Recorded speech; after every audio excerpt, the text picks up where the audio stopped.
from the archives of Villa de Palma.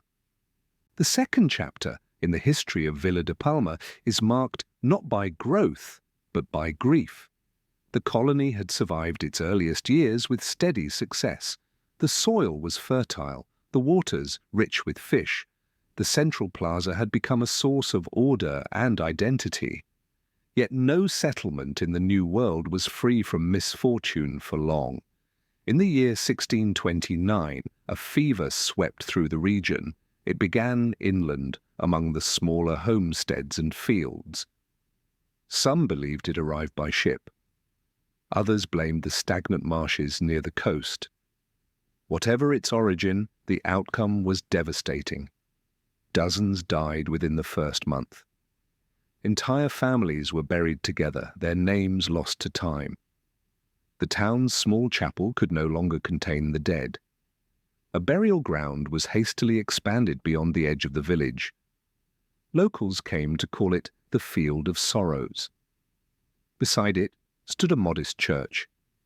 It was built not with grandeur in mind, but from necessity and faith. This was the Church of Saint Sophia. Saint Sophia, revered in some traditions as a symbol of divine wisdom and spiritual resilience, was chosen by a grieving community seeking solace. The chapel became a place of prayer and mourning, especially for those who had no family left to remember them. For a time, the colony regained its footing. Trade resumed, crops flourished, but that peace would not last. In the spring of 1632, sails appeared on the horizon. They belonged neither to traders nor to missionaries. They flew no standard recognized by the Crown. At their head was an English privateer, Captain Grimshaw. Grimshaw had earned a reputation along the Central American coast. A former Navy man turned opportunist, he commanded a small but ruthless fleet. His aim was not conquest but plunder. And Villa de Palma, still weakened by plague and far from any major port, was an ideal target. The colony's only defense, the Bastión de San Carlos, offered some resistance. But it had been built inland to protect the trade route heading west, not the bay. A costly oversight. The attack made it clear to both the Crown and the people of Villa de Palma proper coastal fortifications were urgently needed. Across the narrow inlet, a high ridge overlooked the harbour. Even a modest battery placed there might have made all the difference. In the years that followed, it would become the site of a new fortification, constructed in direct response to Grimshaw's assault. The Field of Sorrows, once a place of quiet mourning, now stood as a reminder of the colony's vulnerability. But it did not mark the end. Villa de Palma endured, and in the years that followed, it would rise again, layer by layer, memory by memory.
we're just going to jump right into building a cemetery.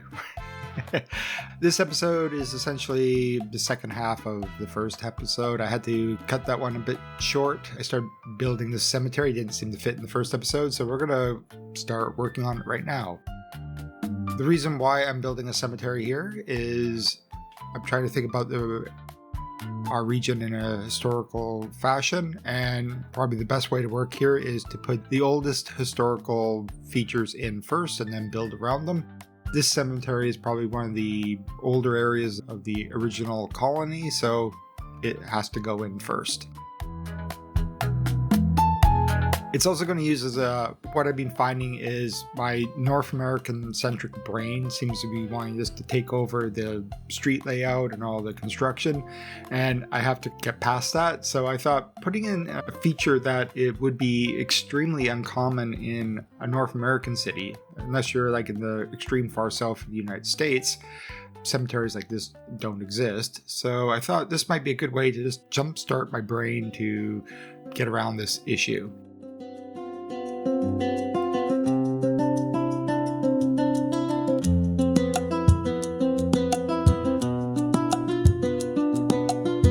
The main feature of this particular cemetery is going to be density. The graves are going to be packed in pretty tightly.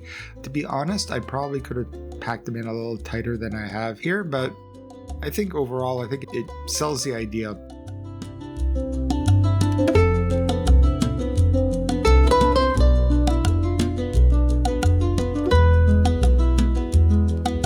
At this particular time of when I was building this, for some reason my net lane tool was not working, so I had to put down the fence with the old line tool. Not the best way to do it.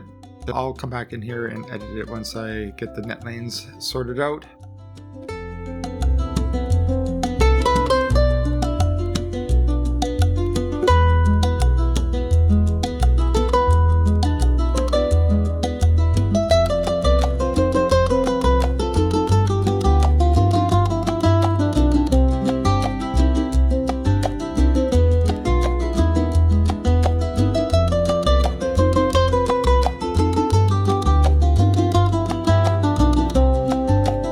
Put in an old building, and I thought I could use the mill house and sink it in the ground, but it has a problem with that terrain issue, so I was going to put in the prop version of it, and that came out looking like that. Whoops, I don't know what happened to it. Unfortunately, I can't use this building. I think this problem sorts itself out. I don't know what was happening right there. I'm going to be using quite a few surfaces in here to make this look like a heavily used area of the city. It's not going to be pristine grass in here. We're going to be messing this up quite a bit.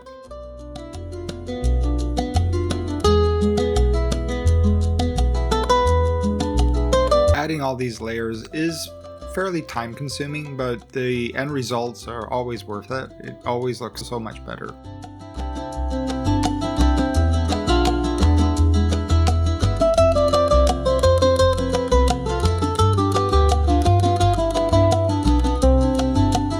I think what's the most time-consuming part of this is just layering up the surfaces to achieve whatever look it is I'm trying to aim for. A lot of it's still experimentation with the surfaces. I don't always know what combinations are going to work, so there's a bit of trial and error to this process.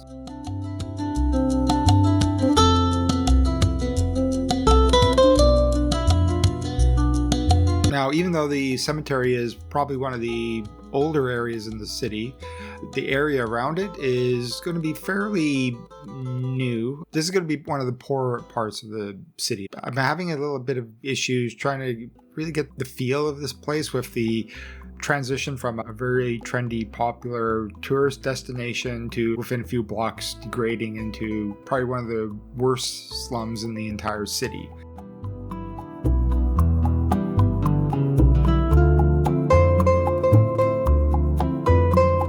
It's going to take a bit of trial and error to figure out the best way to go about it.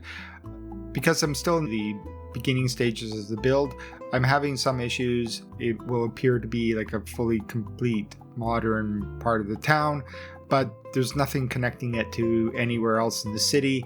And there's also going to be a sharp transition from the tourist area to a slum, and my brain still hasn't wrapped itself around the idea of how I'm going to be doing this.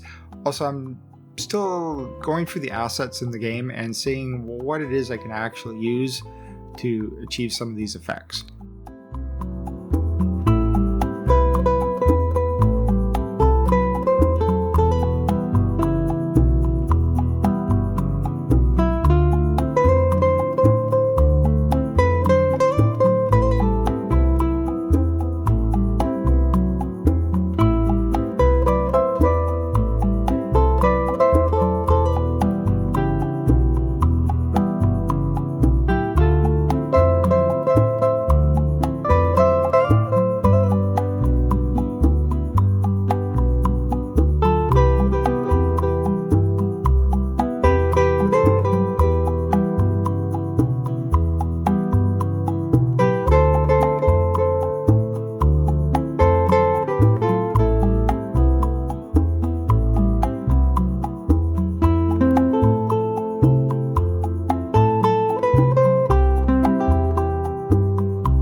As I said in the first half of this episode, the roads are way too pristine, and I'm going to have to come up with different ways to age them up a bit. It's not going to be perfect. They will probably be a lot more worn out than what they're actually going to look in finished build here, but we can do some things to make them look less than perfect. I'll be doing a lot of that work off camera. It's just tedious and fairly repetitious. Now, the area directly around this roundabout and the plaza, this is where all the tourists come.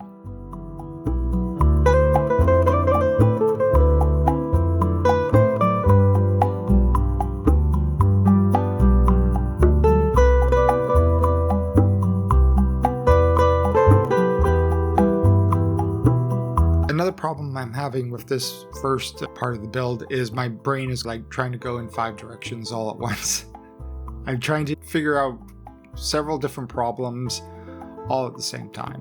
So what type of buildings I'm going to use, how the streets are going to be laid out, the wear and tear on the buildings and the infrastructure around it. It's far from pristine, and that is where it becomes most challenging, because everything in this game is so pristine looking. There's no imperfection to any of the buildings, and so you're like stuck having to figure out, okay, how am I going to do this myself? And there's going to be a big process.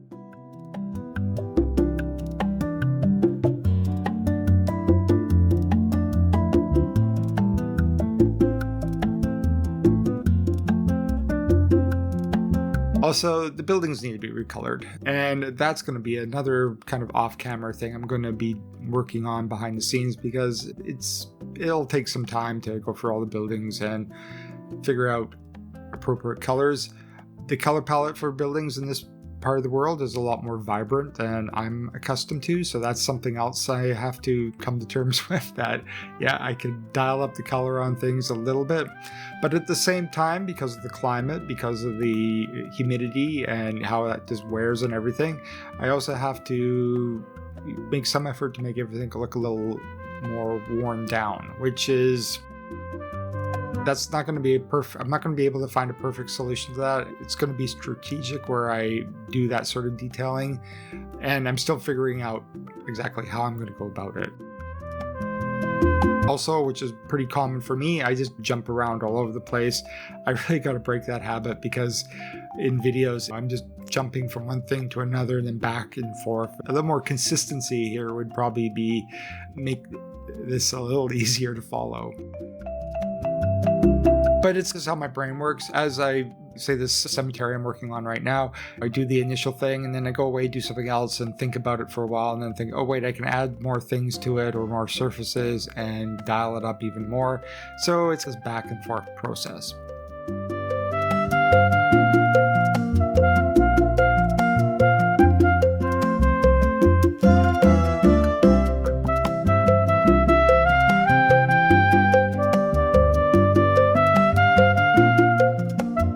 the church asset we're using. It comes with a graveyard attached to it. But as we can see, there's a big discrepancy between one graveyard and the other. So what I decided to do here is this one's a little, it needs more graves. So I'm just going to come in here and add those in on top of the existing graveyard.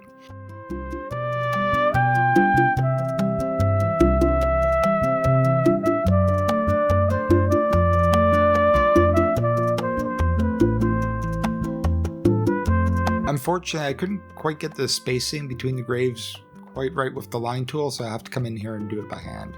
It didn't take that long. Now, the church, of course, is not quite appropriate for the area of the world we're working in, but we have to work with the assets we have.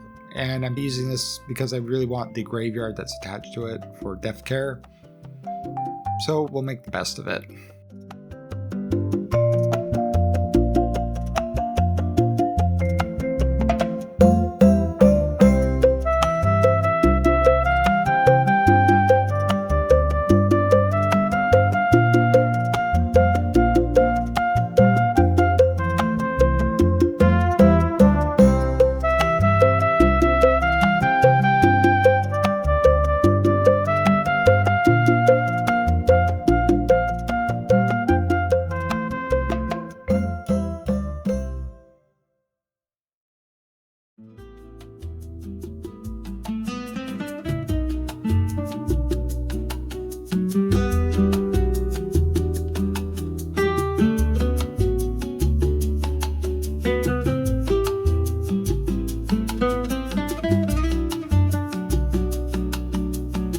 Now here's a problem with layering surfaces. This dark one, I didn't really want it, but the way I put it down, the way the bulldozer tool works, I can't really separate it from the other, so I have to end up deleting everything to get rid of it. A good workaround for this problem is when you're laying out these surfaces, just make sure you have a little tab of the surface sitting on unoccupied area. So like on just the base grass from the game. That way, if what I'm doing here, you see how I have a little bit of it hanging over the edge. That way, if I don't like it and need to get rid of it, I have a clear spot where I can actually use the bulldozer tool to delete it without having to delete everything underneath it as well.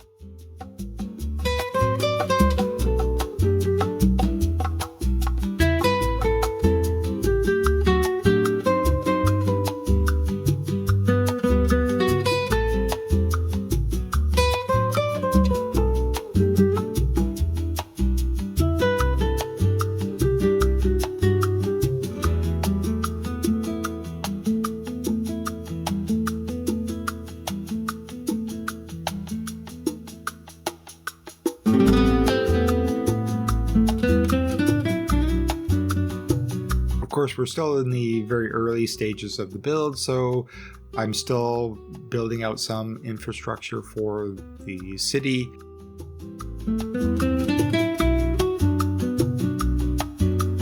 And right here, I'm going to put down a water treatment plant. We're using the Japanese one. It's just a little smaller. I don't need a big, massive one yet, and I kind of like the look of the building.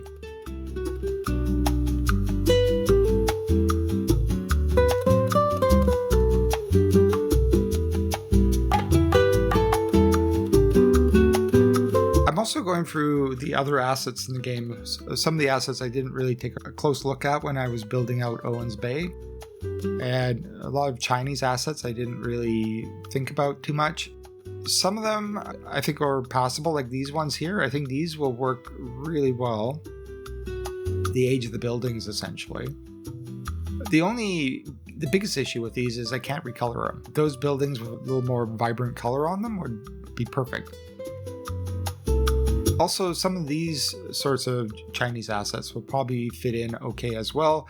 Their biggest issue is they're very pristine, and it's going to be a bit of a challenge to age them up a little bit.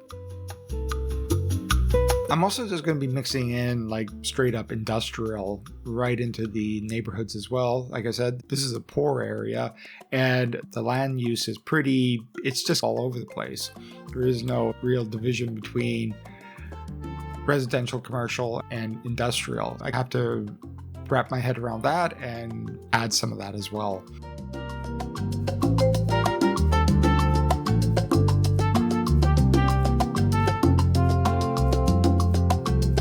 Now, as I'm still figuring out how I'm actually going to tackle detailing, because it's going to require a fair amount of detailing to pull this off in a way that visually makes a little bit of sense. That's going to be an ongoing process. I don't figure it out in this episode. I'm still working my way through it. And I think a lot of the detailing is probably going to happen off camera. Of course, I'm going to be showing examples of detailing throughout the entire series, but eventually it becomes this kind of repetitive, boring task to watch. So once I've shown my examples, the rest of it will probably happen off camera.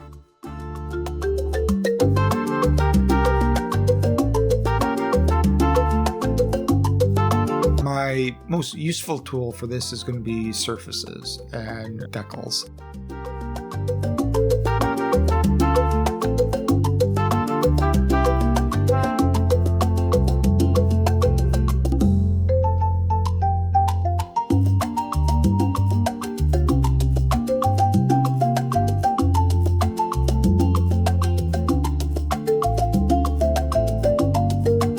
With the Real Vision decals, you can find those on Sully's Discord. There's a lot of useful tools and props and some assets you can find there that are not on the PDX mod store. If you just want to add a more custom look to your build, I recommend checking it out. It really does add a lot to your build.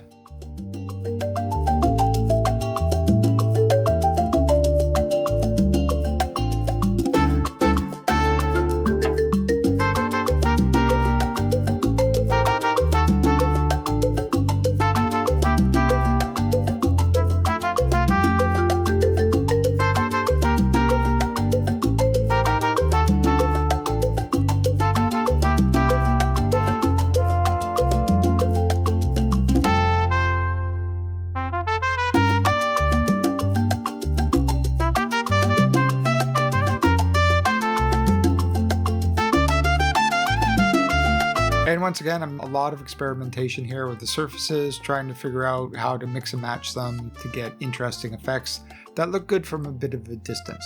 So when I detail, I'm not necessarily that concerned with zooming right in and putting down every little last piece of trash. I'll do that. I'll pick out an area like a point of interest, and then I might ramp up the detailing to that sort of level. I'm like detailing from my default perspective is from, say, a drone flying over the city. So there's a bit of a distance. So I'm looking for detailing that works at that kind of distance, that kind of sells a look without having to get right in real close and put down every last tiny little thing.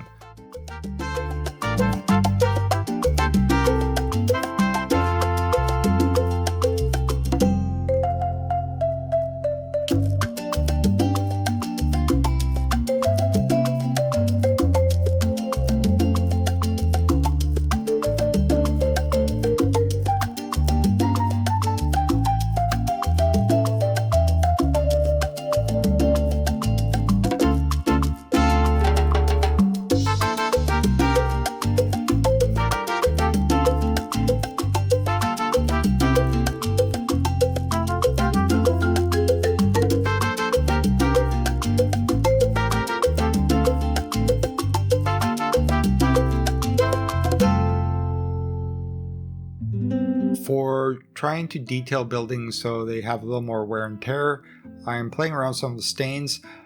These work to a certain degree. I think their biggest issue is they're a little too dark, or they could be a bit more transparent. Here I'm just laying out some industrial buildings. I know there's a mod for districts that will do this for me. I haven't installed it, but I'm just looking for industrial buildings here that don't spawn smokestacks. I don't really want too many of them in this particular area, but I do need some industry in here as well, just to supply some jobs. This transitional area between the tourist area and the edge of the road here of all the roundabouts, the 4-lane, that's going to be the edge of the district. It's hard to build it out without knowing what's on the other side of it. The conclusion I come to during this episode is that the best strategy to work with here is to just accept the fact that the area is not finished yet, and it will be slowly filled in as we build. The main purpose of the starting area is just to establish a city, people living here, businesses and jobs and all that sort of stuff to kickstart the region. There's no real elegant way to do this, so it's always a bit awkward. And we're still in that awkward stage.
To get more unique looking buildings, I'm going to be using some of the new piers here.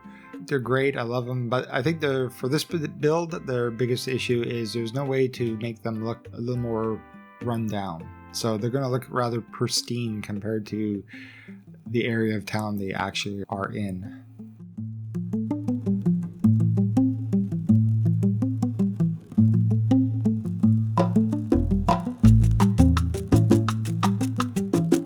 I also have to go through and remove a lot of crosswalks and streetlights and stuff. There's way too many.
Adding a little bit of staining directly under the building, this helps to ground them to the surface a little better.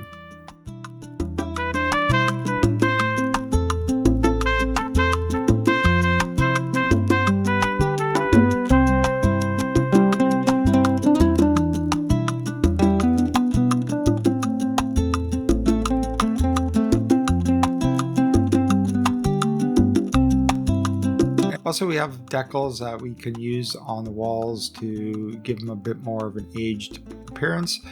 I have to play around with that a little bit more. I'm also playing around with the static versions of some of the Mediterranean buildings here, seeing if I can sink them into the ground to create just essentially shorter buildings. It will work with some of them, it won't work with all of them. I can, inside these, hide surface blocks to give them so people can actually live in them.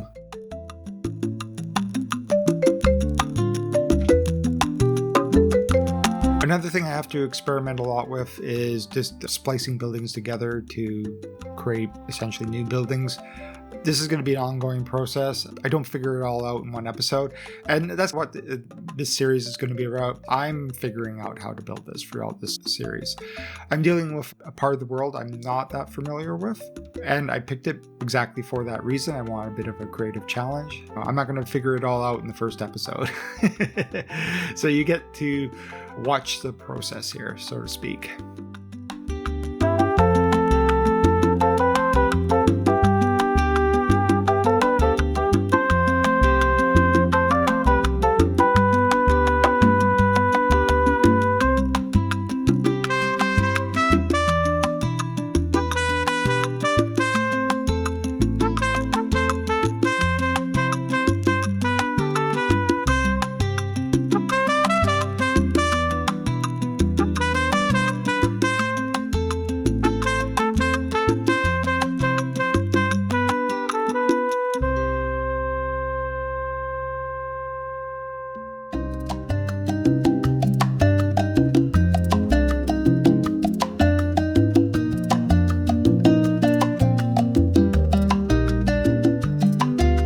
I'm also going to be combining functional buildings with prop buildings as well. Like half of these are going to be props, just because the overlap, there's too many pathing issues. I do want most of the build to be as functional as possible. Obviously, some of it's going to be decorative, but where possible, we're going to try to be using functional buildings.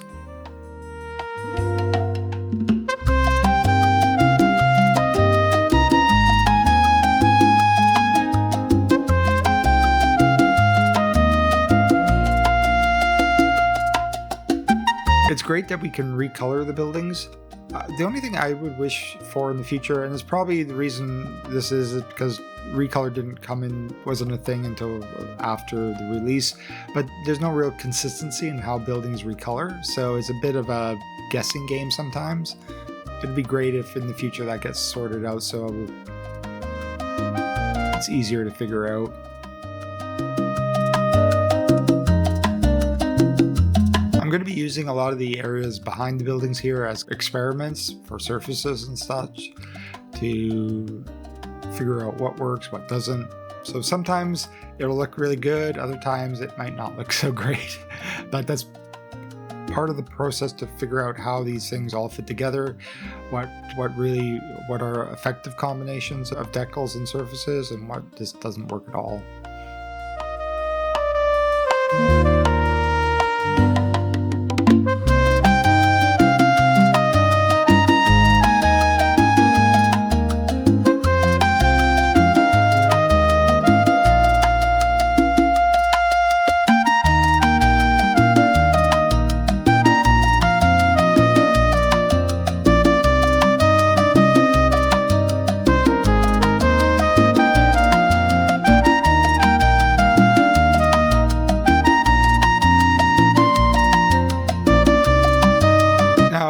Out at the edge of this area, we're going to have a ruined structure. As we found out in our history, this is going to be Fort San Carlos. I'm going to be using the English versions of the names for when I talk about them. Nobody wants to hear me mangle the Spanish language. This is going to be the original fort for the colony. It's poorly placed, and that is somewhat deliberate. I am borrowing for the big city, which will eventually become the capital. Villa de Palma is going to be like on the outskirts of that. I'm drawing a lot of inspiration from Panama, and particularly Panama City.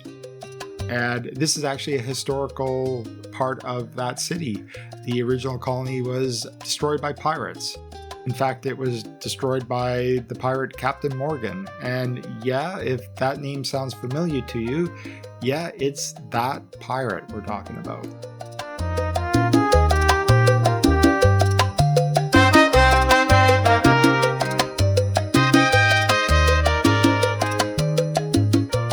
Color of these things are atrocious in game at flat gray, so I lightened it up and I'm using some decals on top of it, and it works. The problem here is there's all these different angles, and like all the different angles, all the build outs here. It's really hard to get these decals to sit properly on that, but you can see the results though. It really does make it look a little more appropriate, like it's been sitting here for some time. But on buildings where you're not dealing with so many like odd angles, like something a little more square, this is a great way to give them an aged look that they don't have in game.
For the plants that look like ferns, that's just the sapling version of the palm trees sunk into the ground. It works, but I will say if the tree controller mod ever gets disabled and if the trees start growing, they will grow into full-size palms.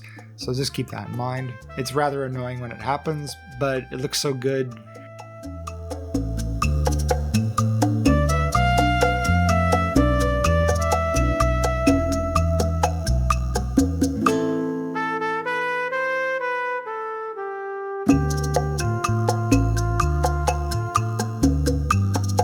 Also, I was having a bit of trouble with direction, like how am I going to build out the area? And the historical narrative around the destroyed fort instantly suggested the next build. So yeah, in the next episode, we're going to be building a proper historical fort for the region, one that actually was successful in protecting its citizens.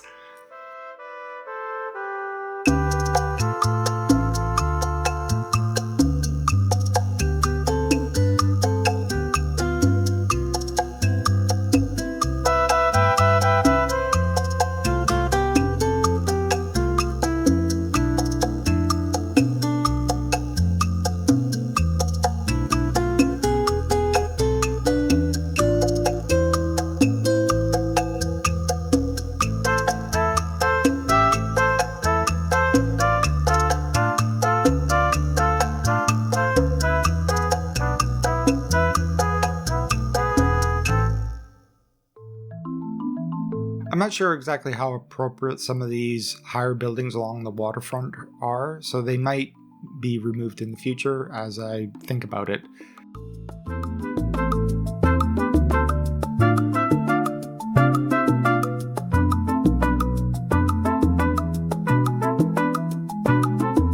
Now, there's certain things I need to work on. What I've come to realize is I need a lot of street art, a lot of graffiti, and a lot of advertising. I'm going to be adding that as we go. That's a bit of a process of its own, and I don't have anything ready for this particular episode, especially graffiti. Now, of course, we have graffiti in game, but for the amount I need, that will get very repetitive very quickly, so I'm going to have to come up with some I'm going to have to create some custom assets here, and that takes time. They're not all going to just magically appear in one episode.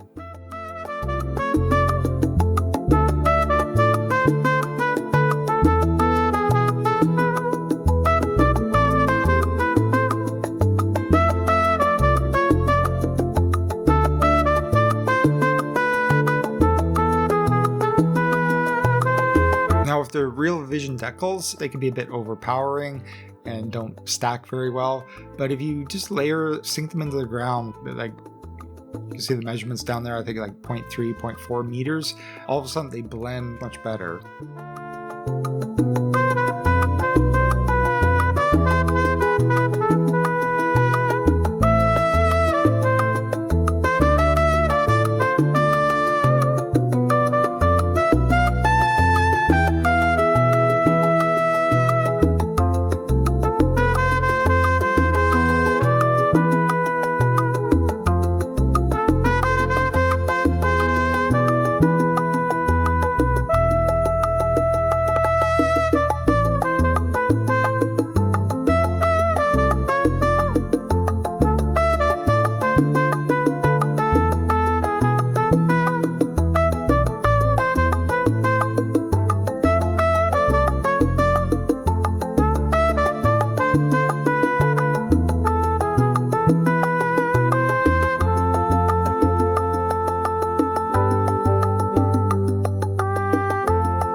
A lighter version of these stains. They work, but they are a little on the dark side, especially when they start to overlap. It gets a little bit much, but they are a great way to tone down some of these white roofs on the Japanese assets.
Forgot to mention, but these surfaces I'm laying on top of the roads are from generic lemons. Same with these sidewalks as well.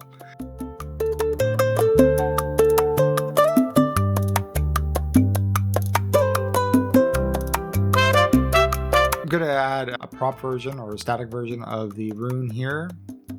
These both were, but I'm just going to add another one.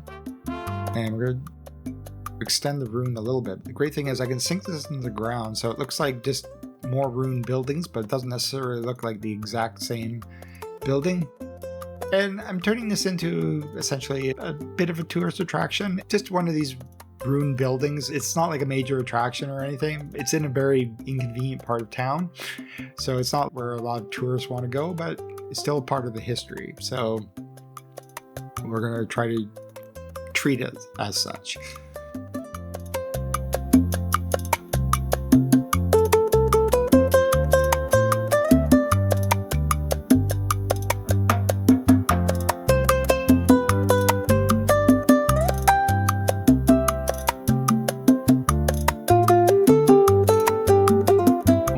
Putting all these stain decals on, I realized I probably should have put a lot of graffiti on it as well. That will come in time.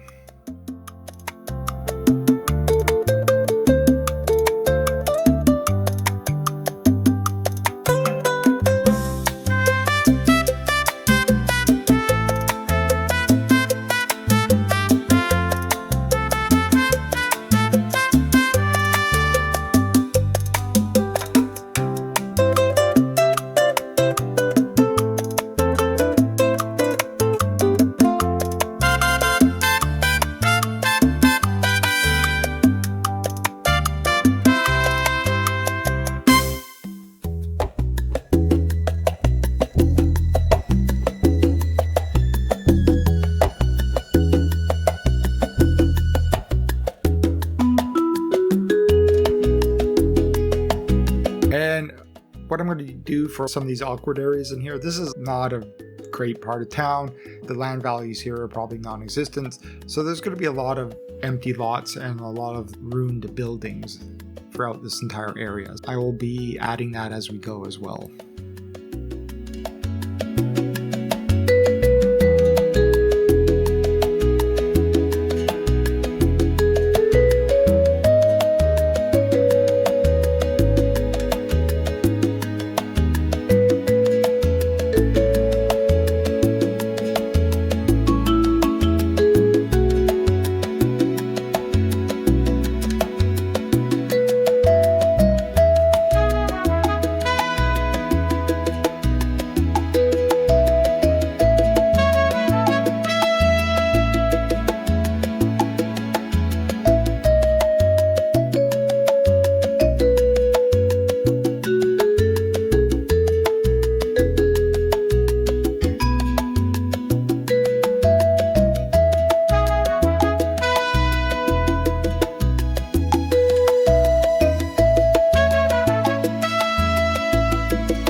Going to finish off a bit of detailing here for our historic ruin. But that brings us to the end of this episode. I know it's another kind of disjointed one that's like all over the place. I'm still finding my footing here. Probably going to take another couple episodes, but I think we're at the point now where things are, now that I have an anchor point like to build everything else off of, moving out into the rest of the area. I don't have any cinematics for this particular episode. It's hard this early in the build. I like doing these like epic flyovers, and there's just not enough to fly over yet. And I was a little rushed for time. I am going to be out of town. I am on vacation for the next couple weeks, so there won't be an episode for a little bit. But yeah, we already have our next building project in mind. It's going to be a historic fort, and we're going to be expanding across a narrow waterway, which should be interesting.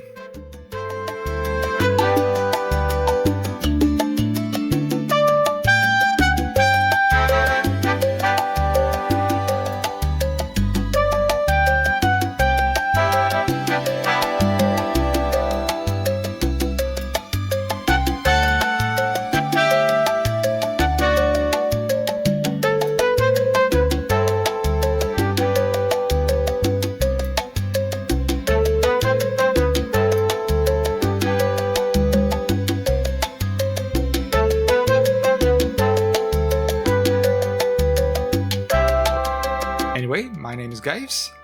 Thank you so much for watching, and I will see you in a couple weeks when I am back. Everybody take care.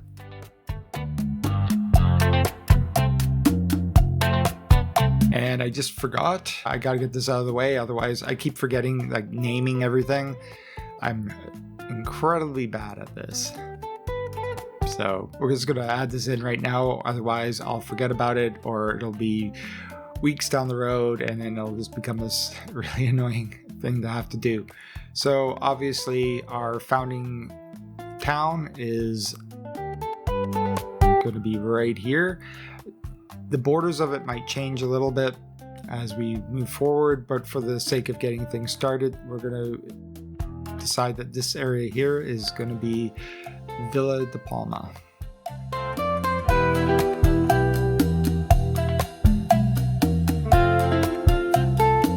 We're going to be naming the main features, the main historical features for the town. Of course, our founding plaza right down here. This is going to be Concordia Plaza. Once again, I'm going to be using the English versions of these names just for myself.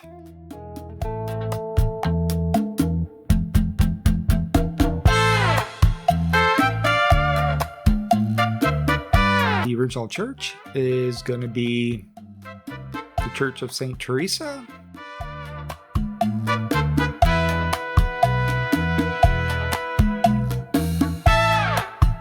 And this church here will be the Church of Saint Sophia. Now, if the names are not quite correct or something like that, please let me know. I'm going to make grammar issues, obviously, and any corrections are more than welcome.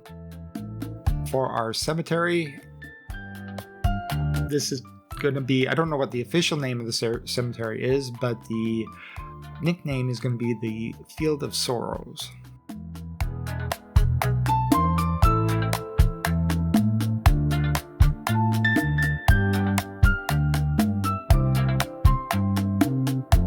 And for our fort, that is going to be Fort San Carlos. I'm going to keep the San rather than say Saint. It just, to my ear, that just sounds a little better. So this is going to be Fort San Carlos.